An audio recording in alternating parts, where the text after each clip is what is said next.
Assalamualaikum warahmatullahi wabarakatuh. Innal hamdalillah, alhamdulillah wassalatu wassalamu ala Rasulillah Sayyidina Muhammad bin Abdullah wa ala alihi wa sahbihi wa man tabi'ahu wa nasarahu wa mawalah ila yaumil qiyamah, amma ba'd. Ma'asyiral muslimin dan juga muslimah, hamba-hamba Allah, jamaah salat dan kajian ba'da subuh di Masjid Jami Baitur Rahman. Bapak Ibu yang insyaallah mudah-mudahan kita selalu mendapatkan kemuliaan dari Allah Subhanahu wa taala. Juga yang sama-sama kita hormati ketua dan pengurus DKM kita, ketua dan pengurus kajian kita, juga yang saya muliakan para asatiz dan asatizah, para bini sepuh, orang-orang tua kita yang kita muliakan. Yang mudah-mudahan saja Bapak Ibu pertemuan kita pada pagi hari ini insya Allah menjadi amal soleh buat kita masing-masing. Amin. Amal soleh, amal baik yang insya Allah semuanya diterima oleh Allah Subhanahu wa taala. Amin ya rabbal alamin. Alhamdulillah para jamaah, pada kesempatan pagi hari ini kembali kita diberikan izin dan kemudahan oleh Allah Subhanahu wa taala bisa menghadiri salat dan kajian ba'da subuh. Ini cuacanya sudah alhamdulillah ya, 2 hari ini rumahnya lagi anteng banget ini. Padahal kemarin-kemarin hari Minggu sama Senin mantap. Ini kalau banjirnya itu di musim hujan kita nggak ada yang komplain, artinya biasa gitu ya, musim hujan banjir itu biasa. Masalahnya ini kalau perakiraan manusia ya Pak, Juni, Juli, Agustus ini ya ini musim kemarau. Kan dulu begini Bu, dulu nih. Dulu itu kalau udah masuk bulan Juni, Juli, Agustus itu kan hampir pasti ya. Apa sih namanya? Musim panas Pak ya. Dulu begitu loh. Jadi zaman dulu itu petani udah punya ancer-ancer kapan dia nanam gitu, karena sudah terpeta musimnya gitu kan. Asal Juni, Juli, Agustus musim kemarau, kan begitu ya. Dulu kan begitu tuh. Sekarang nggak bisa, Ustaz. Sekarang kalau bahasa Ebit GAD, mungkin alam sudah bosan bersahabat dengan kita, ya kan? Nggak bisa Pak sekarang. Lah itu di tengah-tengah musim kemarau, hujannya alhamdulillah, masya Allah, airnya banyak, ya anginnya kenceng, geledeknya judes. Bahkan kemarin saya ngisi Pak di pengajian di Gardenia ya. Itu komplek nggak pernah banjir, nggak pernah banjir. Kemarin alhamdulillah kena semuanya itu. Luar biasa ini ya. Jadi ini banyak indikasi. Ya pertama memang alam sudah menua dan sebagainya. Yang kedua ya bukan nggak mungkin, ini termasuk min alamati yaumil qiyamah, tanda-tanda dekatnya hari kiamat. Tapi alhamdulillah Pak ya, hari ini cuaca bagus, bisa membantu kita untuk kembali hadir di tempat ini dalam rangka berthalabul ilmi insyaallah. Amin ya rabbal alamin. Baik para jamaah yang saya muliakan, pagi hari ini kita akan sampaikan 2 hadis saja ya. Hadis ini pertama dikeluarkan atau dibawa atau diriwayatkan oleh Abu Ayyub Al-Ansori ya. Yang kedua dari Abu Hurairah tentang masalah waktu itu ada orang Arab Badui ya kan. Orang Arab Badui itu Arabian datang menghadap Nabi kita Muhammad sallallahu alaihi wasallam. Orang Arab Badui ini. Tapi begitu Pak, karena dia ini Arab Badui yang tinggal di pedesaan, mereka cenderung sedikit gerasak berusuk. Adabnya kurang lah gitu ya. Ya gimana nggak kurang Pak? Nabi lagi jalan nih naik onta, main rambet betul tali ontanya. Ya Muhammad begitu, nggak pakai assalamualaikum. Ya dirambet tuh tali kaki onta Nabi langsung set gitu kan. Ya Muhammad gitu kan, ya Rasul gitu kan. Akhbirni, ajarkan kepada saya ya kan perbuatan yang bisa memasukkan saya ke dalam surga. Nanyanya bagus, caranya kurang bagus. Tapi karena ini orang yang awam Pak ya, orang awam, orang yang jahil lah begitu, Rasul nggak marah. Ya Pak, maka maaf nih. Kita itu kalau ngadepin orang jahil sebetulnya nggak usah pakai emosi ya, karena mereka kan belum tahu apa-apa. Orang Arab Badui itu Pak di zaman Nabi itu pernah ada yang datang ke masjid nggak pakai bibu, langsung nambatin ontaknya kan di sebuah tiang, masuk ke dalam masjid. Bang Juki orang pakai sembahyang tahiyatul masjid langsung ke pojokan masjid, dia kencing di pojokan masjid. Ini orang Arab Badui ini Pak nih. Wah, itu sekelas Umar udah emosi kan, nih bocah kok gampar juga nih, gitu kan. Apa kata Rasulullah? Jangan.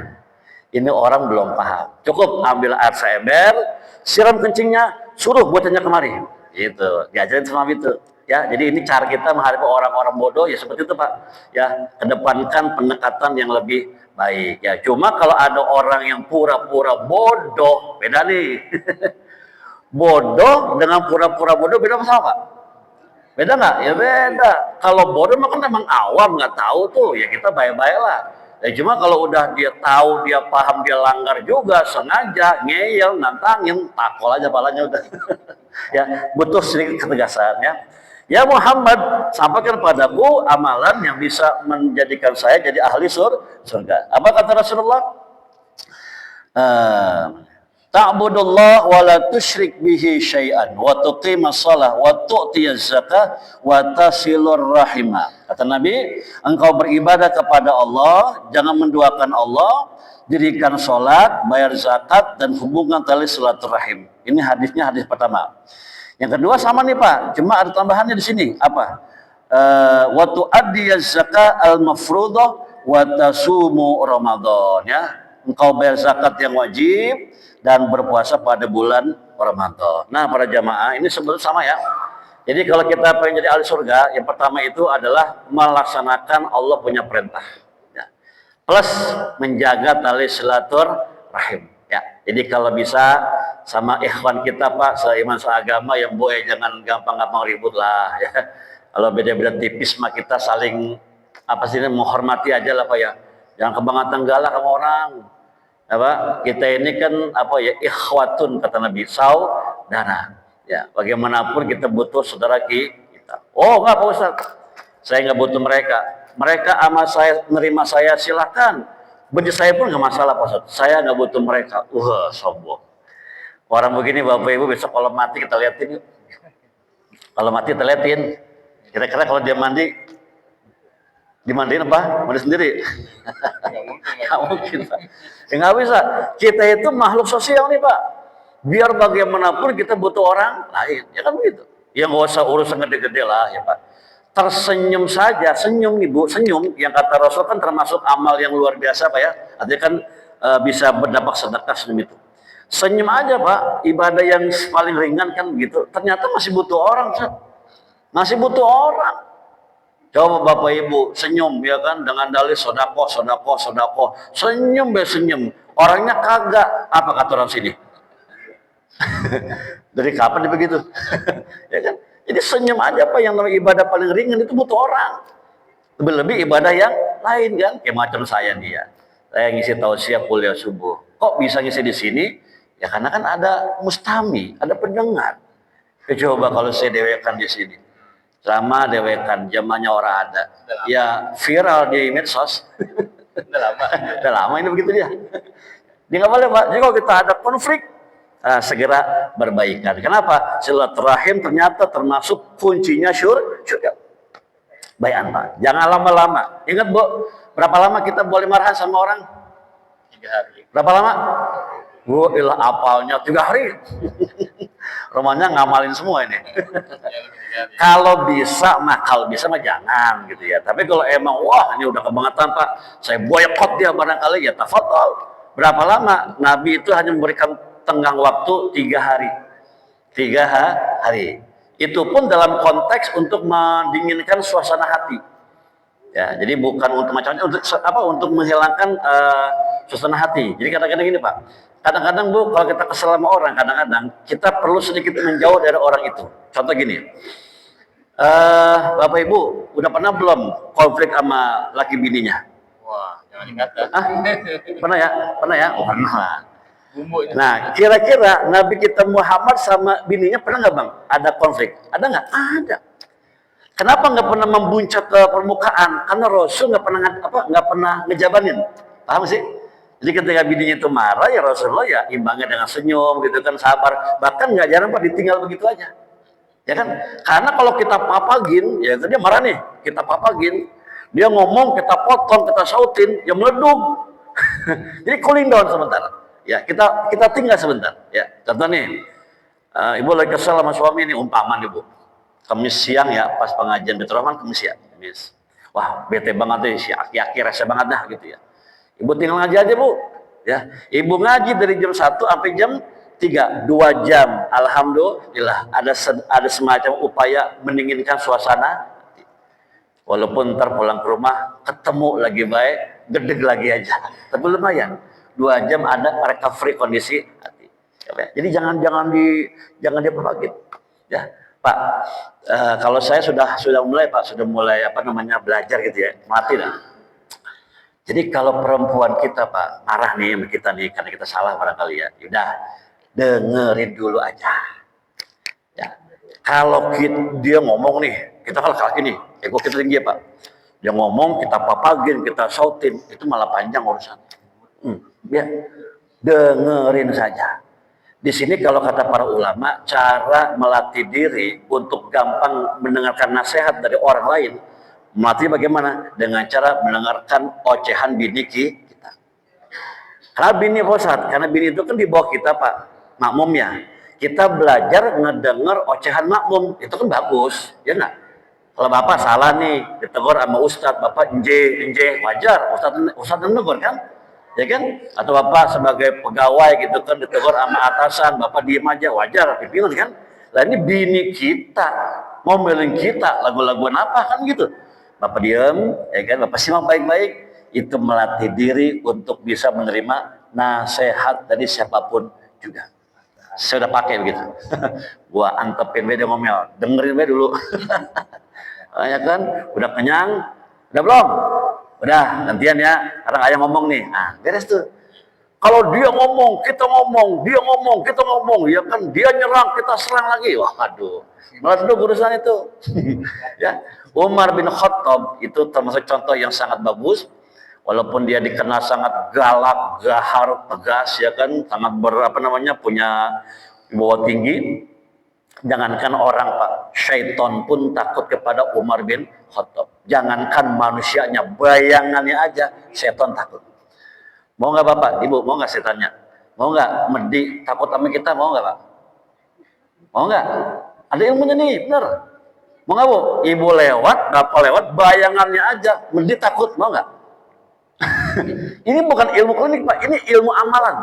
Betul, mau nggak? Gampang caranya, bagaimana? Siapa yang menjadikan hawa nafsunya di bawah kakinya, dia nggak tunduk pada hawa nafsunya, maka setan pun takut kepada bayangan dirinya. Umar tuh Pak. Di Umar tuh nggak pernah tunduk sama nafsu. Artinya dia bergerak di atas dasar pikiran yang jernih Pak. Nggak pernah pakai nafsu kan? Nah itu setan takut sama dia. Umar tuh Pak. Cuma ketika bininya ngomel, Umar diem baik. Iya kan, diem aja Pak. Sampai waktu itu ada sahabat kan yang mau ke rumah Umar bin Khattab, mau nanya gitu ya tentang kaifiyah, cara teknik ngadepin bini yang galak.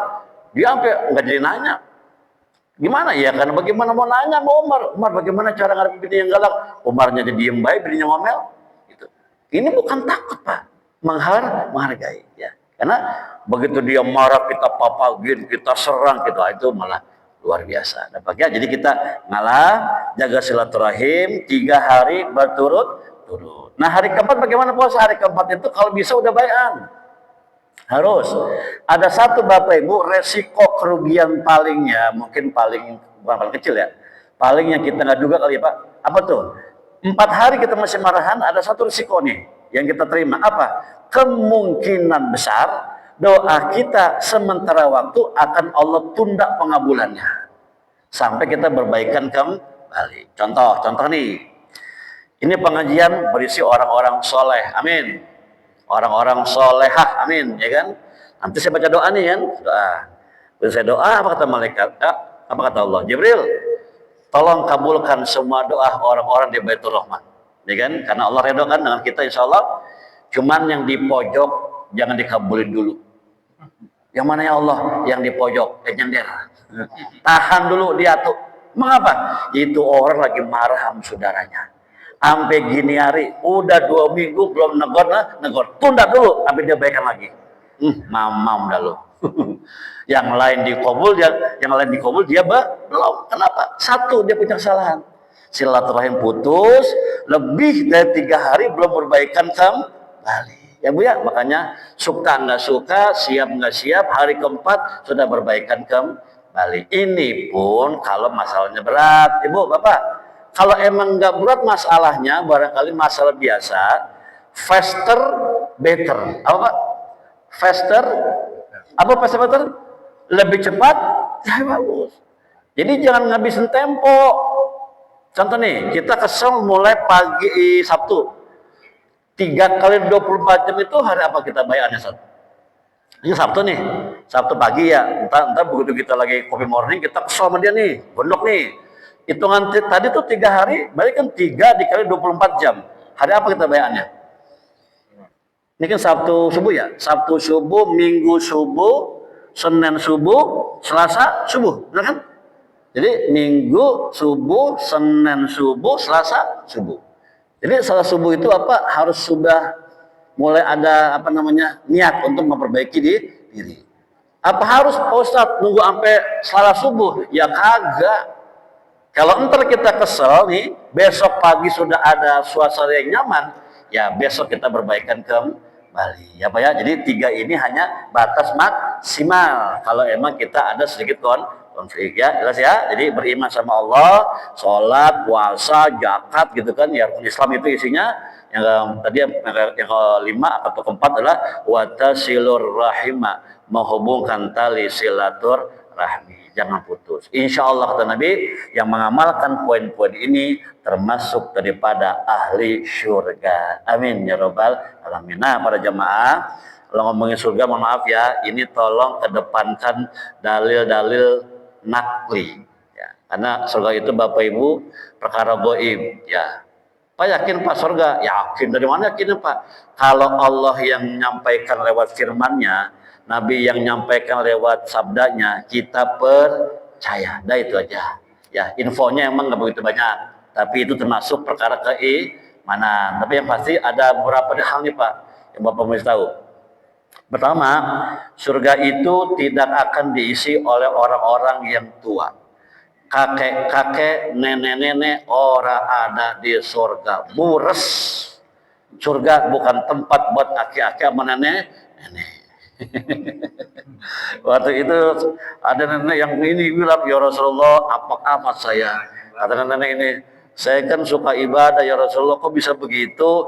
Ada orang tua nggak masuk ke dalam surga. Apa kata Rasulullah? Bukan begitu Nek. Maksudnya nenek nanti kalau masuk surga nggak kayak begini potongannya, mudah. Berapa tahun Pak? Berapa usianya kira-kira? Dalam sebuah hadis disebutkan bahwa penghuni surga itu laki-laki itu usianya menjelang 30-an. Ya pokoknya 30-an lah gitu ya, bisa 30-an, bisa 34 atau sebelum 30-an, usia-usia begitu lah.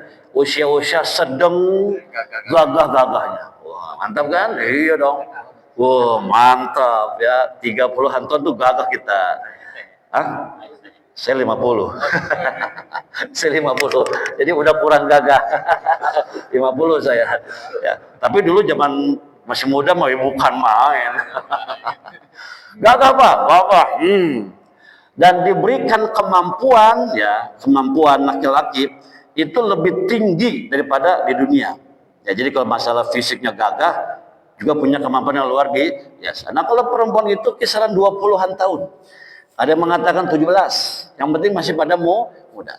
Dan tinggi kita nanti di surga kata Rasulullah setinggi bapak kalian Adam alaihissalam. Berapa itu? Situna ziro'an. Situna 60 ziro'an hasta. Jadi 60 hasta. Tinggi banget ya?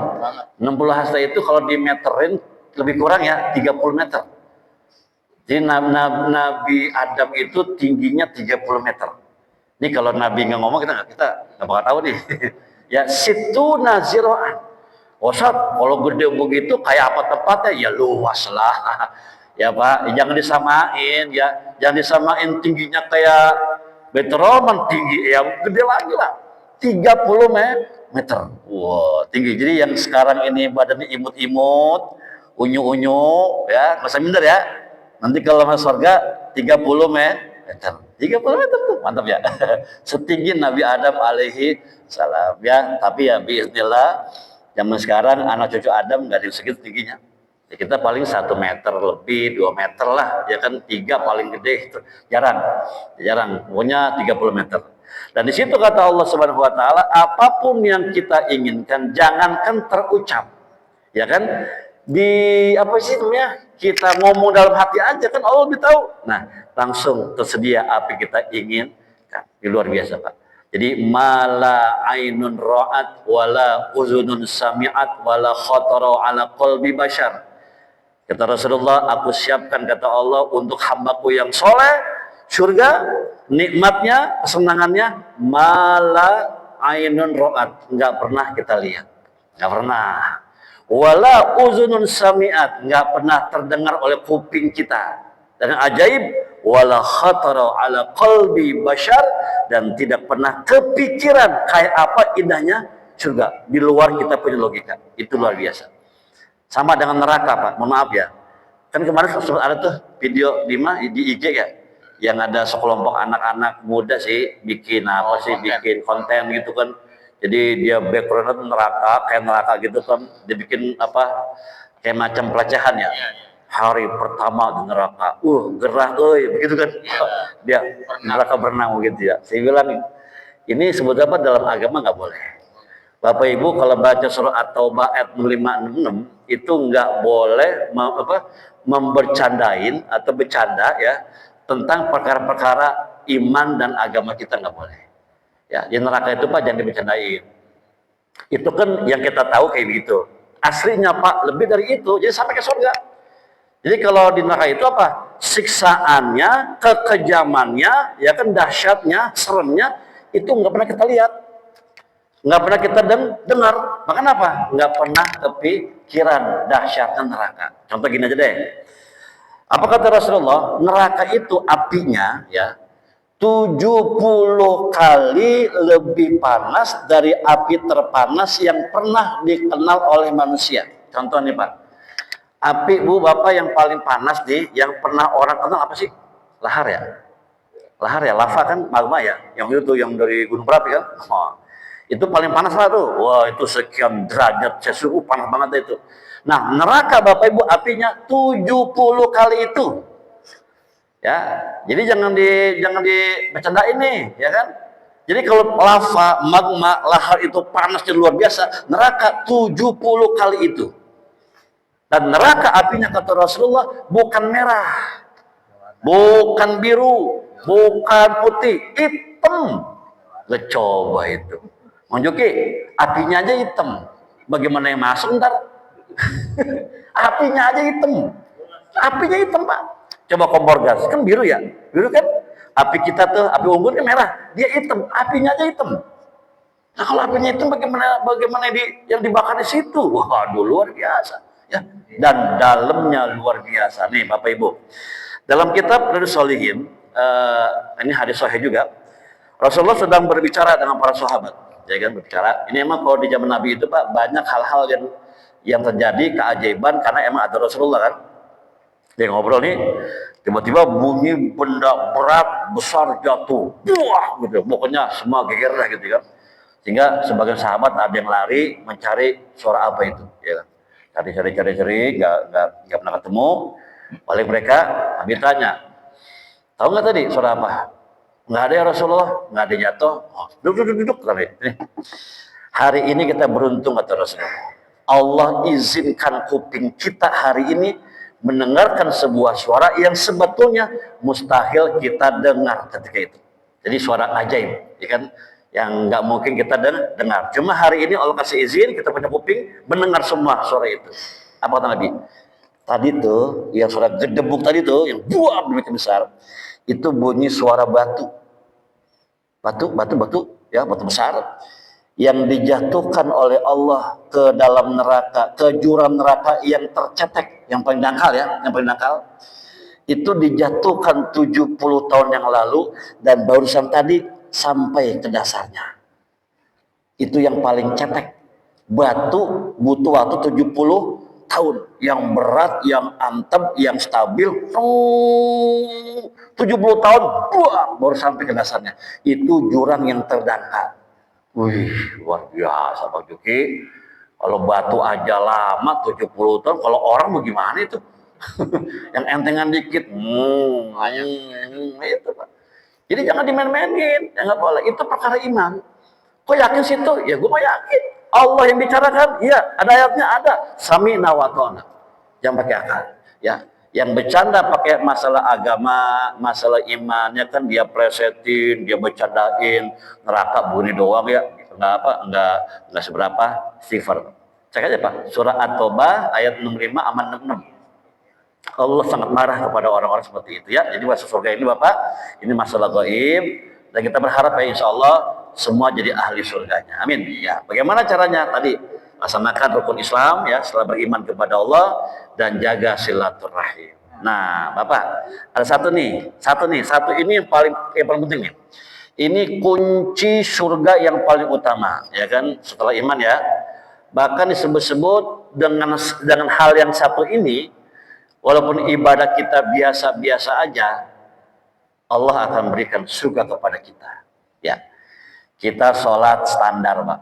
Belum pernah sembahyang yang sunnah-sunnah ya, cuma yang wajib.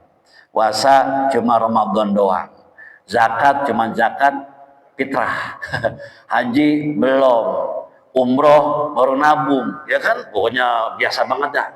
Tapi dia punya sifat nih Pak. Ini sifat tertinggi, ya maaf, tertinggi dan paling susah untuk kita amalkan. Apa coba? Ridho. Ridho. Ya. Apa kata Allah? Karena dulu engkau kata Allah ridho kepadaku di dunia, ya nanti nih. Maka hari ini kata Allah, aku pun ridho kepadamu, silahkan masuk ke dalam surgaku. Bi ghairi hisab. Wah, mantap. Cuma gara-gara Bapak ridho sama ketentuan Allah, ya Allah ridho kepada kita, surga buat kita. Ridho, ya Pak ya. Hati-hati Bu, ridho itu bukan namanya enak-enak doang. Ustadz, saya mah ridho, Pak Ustadz, hidup saya begini, Bapak udah nggak kerja, cuma pensiunan doang, Pak Ustadz, tiap bulan kita terima duit 20 juta, saya mah ridho, Pak Ustadz, rumah saya gede, alhamdulillah, Pak Ustadz, saya mah ridho, ikhlas, mobil saya ada 6, semua ikhlas, Pak Ustadz itu, anak-anak saya, Pak Ustadz ada 5, tiap anak-anak pada kerja, tiap bulan saya dikasih uang 2 juta, 2 juta, 2 juta, jadi tiap bulan anak-anak ngasih saya uang 10 juta, saya ridho, Pak Ustadz. Ya ridho lah, hidup lu enak. Iya, ya kalau begitu mah enak, kita ikhlas ya Pak ya, ikhlas dong, ya kan? Gampang urusan, duit banyak, badan setrito.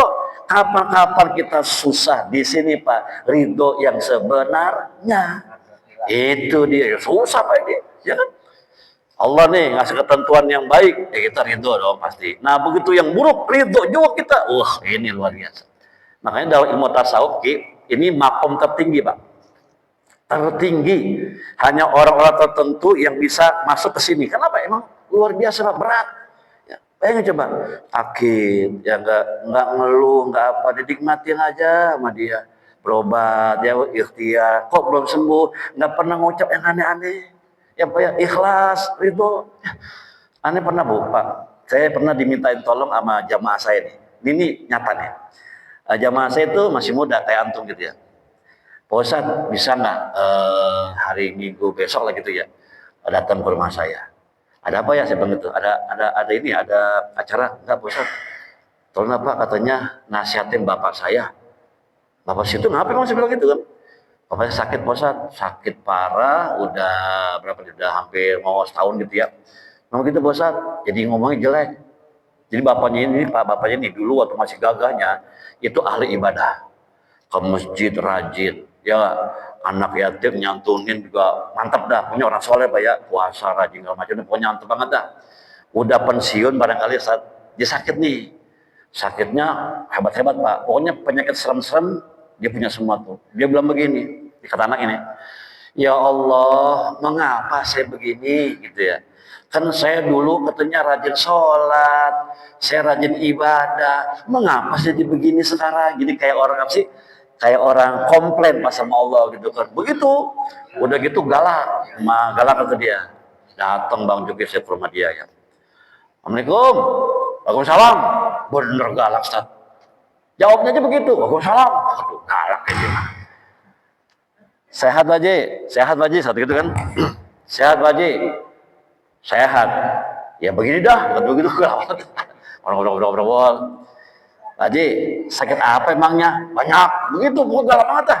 Galak sih lu, Pak. Pantes anaknya pada ngeri, galak. Ngomong tuh dia tuh komplain tuh, Pak.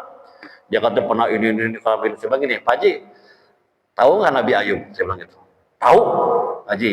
Nabi Ayub itu nabi, saya bilang gitu. Nabi ya kan, iman, ibadahnya, alaknya di atas kita, tinggi. Nabi Ayub Haji itu sakit belasan tahun, sekujur tubuhnya Pak Haji kena penyakit. Cuma 2 yang enggak, biji mata sama lidah. Ya, biji matanya enggak, Pak. Ya, dia minta biar bisa ngelihat. Satu, yang kedua lidahnya. Biar dia bisa bersikir. Belasan tahun dia sakit, Pak. Nabi loh saya kata gitu kan. Bininya banyak, ya gagah, ganteng, kaya, banyak yang mau tuh perempuan. Begitu sakit, kuyuk, kusem, begeng, belangsak, kabur semua. Waduh, lagunya begitu ya. Waktu gagah, ganteng, kaya mah yang mau banyak, Bang. Udah sakit ditinggal. Cuma 1, ada yang bertahan. Siapa namanya? Ustaz? Nabi Ayub bininya yang bertahan sampai disembuh. Siapa namanya? Rahmah. Nah, ya kan? Oke semua, Pak. Itu belasan tahun dia sakit. Apa kata bininya? Bang, abang kan Nabi, ya kan? Ya kan? Minta sama Allah, Bang, supaya Allah angkat penyakit abang. Apa kata Ayub? Berapa lama kita hidup senang? Sekian puluh tahun. Berapa lama gua sakit? Sekian belas tahun. Lamaan mana gua sakit sama gua sehat? Lama gua sehat. Apa dia? Malu gua minta sama Allah. Senang puluhan tahun kita nggak ada komen. Sakit sekian tahun kita udah ngeluh. Nggak. Saya sabar menanggung penderitaan ini karena Allah Subhanahu wa Ta'ala. Ya diukur, Pak. Karena banyak kan kita senang puluhan tahun, kita belangsak bersekian tahun, saya ogah minta sama Allah, malu. So kata gitu, sama tadi aki-aki tuh, diem baik, Bang. Dia baca. Iya, hati-hati, Pak. Ini kadang-kadang ujian kita nih, Pak nih.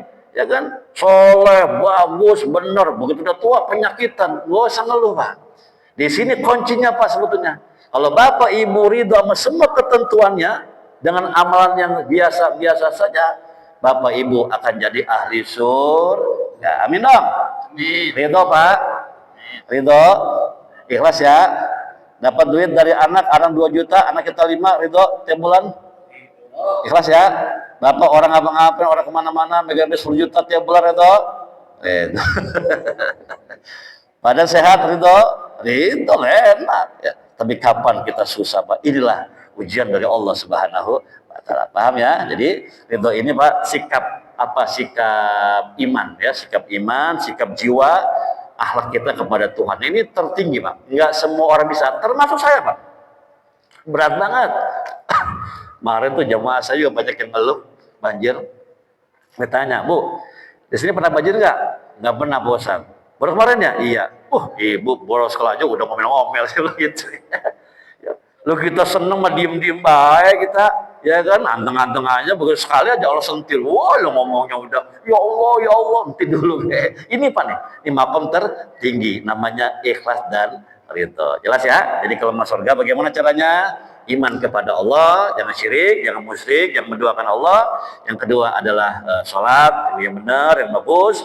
Kemudian bayar zakat, sedekah dan sebagainya, puasa Ramadan, dan jalin tali silaturahim sama semua saudara kita seiman seagama, termasuk kepada orang-orang kafir sekalipun, selama mereka termasuk kafirnya kafir zimmi.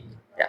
Kalau sama kafir zimmi, Bang, kafir orang non muslim maksudnya, tapi sama kita baik-baik aja kita nggak boleh usil. Jangan, Pak.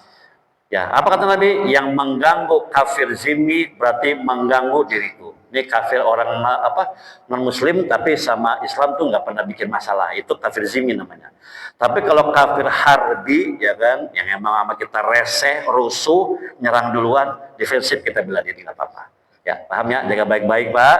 Karena bagaimanapun ternyata selain rukun Islam tadi, silaturahim termasuk daripada kunci-kunci surga, ditambah ridho dalam menerima semua ketentuan Allah Subhanahu wa taala. Ini makom tertinggi, paling berat, paling susah, makanya surga ganjarannya karena berat, susah dan berat. Ya kan gitu. Paham ya? Oke. Sampai sini Bapak Ibu ada yang mau disampaikan sebelum kita menikmati coffee morning. Jadi kalau kuliah subuh itu Bapak Ibu sebetulnya kalau belajar enak banget tau, cepat masuk. Itu kelebihannya Bang Joki. Tapi ada kekurangannya apa? Ngantuk. Karena kita ngomongnya nggak boleh banyak-banyak nih. Ya kan sekadarnya. Iya kalau buat waktu mah ini paling cepat dapat ilmu nih. Terus apa namanya gampang apal karena masih pagi kan.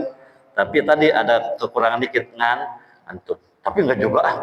Kadang-kadang yang ngantuk pas kita ceramah ntar begitu ngopi pada cengar. Begitu ya Bang ya? Kalau ngopi ngantuk. Tadi perasaan gue Bang Juki ngantuk aja pas gue ceramah, begitu ngopi mah cengar bener. Berarti emang ngantuk itu godaan setan. Ya, orang aja ngantuk. Rasa emosi dan marah itu memang ada beberapa cara. Kan tadi bisa bilang Betul. jangan sampai lebih dari 3 hari. Iya, amin. Syukur sih jangan lebih 3 hari. Iya, betul. Hari baik lagi. Bagaimana caranya tuh kalau saat kita sedang emosi marah agar bisa kembali adem? Apakah ada cara-cara menurut agama kita? Siap. Baik. Bapak Ibu, yang kalau kita ngomongin masalah marah, siapa sih Ki yang pernah marah ya? Maaf ya. Oke. Yang pasti gini Bu, Bapak, dulu pernah ada orang datang, ya Rasulullah berikan saya wasiat, jangan yang singkat saja, nggak usah banyak-banyak. Apa tadi? La tagdob, walakal jannah. Jangan gampang marah, jangan emosional, jangan gede ambek, ya kan? Walakal jannah, bagimu adalah surga. Jadi luar biasa Pak, menahan amarah itu termasuk amalan yang luar biasa. Tapi emang ada momen kita kadang-kadang perlu marah selama membela kebenarannya. Jadi bukan uring-uringan, bukan marah orang pukul lagu, bukan begitu ya. Oke. Karena bagaimana Pak Ustadz kalau kita marah nih? Nah, info yang saya terima dari beberapa kitab-kitab para ulama, yang pertama adalah berta'awuz, membaca a'udzu billahi minasyaitonir rajim. Kenapa kita berta'awuz? Karena marah itu termasuk daripada godaan setan. Maka mintalah kepada Allah, a'udzubillahi minasyaitonir rajim. Masih marah juga Bang Joki kita. Ambil posisi lebih rileks. Kalau kita jalan duduk, atur napas, perbanyak istighfar gitu ya. Jangan sampai kita lepaskan kendali gitu kan. Udah duduk nih, masih emosi aja. Coba senderan Ki. Astagfirullahaladzim. Astagfirullah, gitu ya. Masih panas Bang Juki, rebahan dah. Tidur. Jangan tidur, gimana mau tidur gimana? Ya. Astagfirullah. Ya Allah, gua nggak sangka dia mau gue begitu amat ya. Makin marah nih kita. Wudu Bang, wudu. Kenapa wudu? Marah dari setan dari api, lawannya adalah air. Wudu Bang. Udah wudu masih marah banget nih. Salat. Ya kan salat. Kalau kita belum bayangin pas nih salat dah. Udah sholat nih Bu, masih marah juga karena emang sangat kecewa kali gitu ya, nggak nyangka kali ya. Allah Akbar. Zikir, baca Quran. Baca ngaji. Udah baca Quran nih. Ya Allah, masih marah juga Pak. Banyak zikir. Sebut nama Allah berulang-ulang. Masih marah juga saat telepon saya. Saya cemplung sekalian. Kok bisa begitu? Pak, maaf ya. Sebetulnya nggak perlu sampai zikir. Bapak kena air wudhu aja Pak. Insya Allah sudah reda. Adem. Makanya kalau ada orang udah wudhu, udah sembahyang, udah baca Quran, udah zikir, masih marah juga. Emang dia setannya. Benar ini Pak. Kesetanan namanya itulah. Udah sembahyang sih. Udah sholat. Udah baca Quran, masih aja mau baca orang lah, berarti lu setannya. Pak, sampai wudhu aja tuh udah cakep. Ya kan, tawuz, duduk, senderan, rebahan, ya kan, zikir tuh. Astagfirullah gitu kan, udah itu bagus Pak. Sampai wudhu Bang, itu cakep banget itu. Ini udah wudhu masih marah juga, sampai sembahyang, sholat dia. Baca Quran, sampai zikir masih juga. Udah. Ceburin.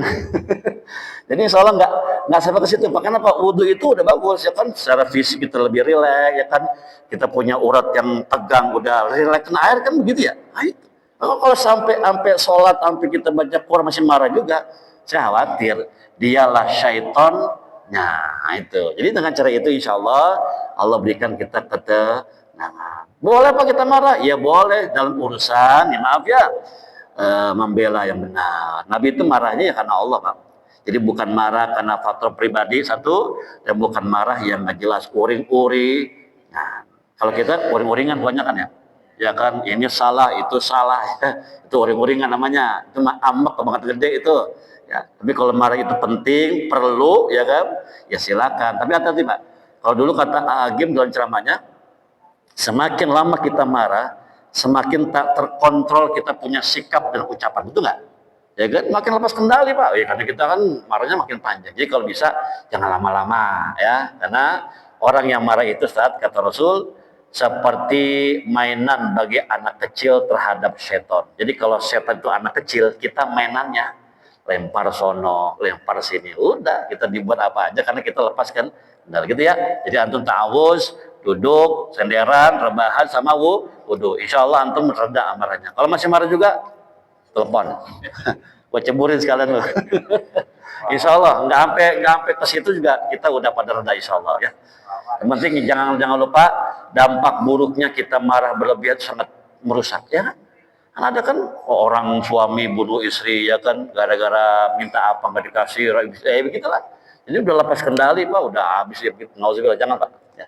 Jangan sampai kita punya marah merusak segala-galanya. Nauzubillah min dzalik. Ibu kalau dikasih uang kurang dari biasanya marah nggak Bu? Bu, Ibu biasa dikasih sebulan 10 juta. Tumben nih bulan ini cuma 3 juta, marah nggak Bu? Nanya dulu gitu, jangan marah baik, nanya dulu kenapa Pak kok cuma segini gitu. Jangan suuzon, wah kemarin 20, kemarin 10 juta ngasih, orang cuma segini. Nah, jangan-jangan punya pos dua. Aman dulu, tabayun, klarifikasi, tanya dulu, nanti ada penjelasannya gitu ya. Paham ya? Saya paham ya? Oke. Oke, jelas ya semua? Oke, udah siap kopi? Oh siap, baik. Oke, para jamaah, sekira itu yang dapat saya berikan pada hari ini. Ya, terima kasih banyak. Alhamdulillah tadi walaupun ada sedikit insiden ya. Saya baru dengar tuh. Udah biasa. Itu ya. Udah biasa. Karena mungkin saya cuma sekali sebulan kali ya, jarang ini ya. Ya, kita ini udah oh gitu. Biasa. Iya, kaget saya tadi. Ya. Ya insya Allah dah. Ya memang kalau bicara masalah ujian penyakit macam-macam orang, beda penyakit ya. Semoga yang bersangkutan ya, barangkali diberikan kekuatan mentalnya dulu. Yang kedua Allah kasih kesembuhan ya Pak. Amin. Orang bakal sembuh Ji. Jangan begitu. Orang bakal mustahil itu punya kita. Allah mah kalau udah mau apa sih nggak mungkin. Idza arada syai'an ayyakula lahu kun fayakun. Hati boleh kecil, harapan nggak boleh putus. Semoga beliau Allah kasih kesembuhan, amin ya. Yang hadir semuanya semoga berkah, panjang umur, sehat badannya, gampang urusannya, banyak rezekinya. Semoga Allah ridho kepada Baitur Rahman, pengurusnya, jamaahnya, dan guru-gurunya. Mari Bapak Ibu kita angkat kedua belah tangan, kita tutup dengan doa singkat saja doanya. Insya Allah ilmu yang tadi kita sampaikan, insya Allah walaupun nggak banyak, semoga bermanfaat. Amin ya rabbal alamin. Astaghfirullahaladzim, lakal hamdu ya Allah ya maulana ya ma'bud. Alhamdulillahi rabbil alamin. Wassalatu wassalamu ala ashrafil anbiya wal mursalin sayyidina Muhammadin wa ala alihi wa sahbihi ajma'in. Allahumma inna nas'aluka ilman nafi'an wa rizqan tayyiban wa amalan mutaqabbalan. Allahumma arinal haqqa haqqan warzuqna ittiba'ah wa arinal batila batilan warzuqna ijtinabah. Rabbana atina fid dunya hasanah wa fil akhirati hasanah wa qina adzabannar. Wa sallallahu ala sayyidina Muhammadin wa ala alihi wa sahbihi wasallam walhamdulillahi rabbil alamin. Terima kasih Bapak Ibu atas kebersamaannya. Mohon dimaaf atas segala kekurangannya. Dan sebelum Sebelum kita bubar seperti biasa kita baca doa kafaratul majlis. Ayo. Bismillahirrahmanirrahim. Subhanaka Allahumma rabbana wa bihamdika asyhadu an la ilaha illa anta astaghfiruka wa atubu ilaik. Terima kasih Bapak Ibu semuanya. Akhirul kalam. Assalamualaikum warahmatullahi wabarakatuh.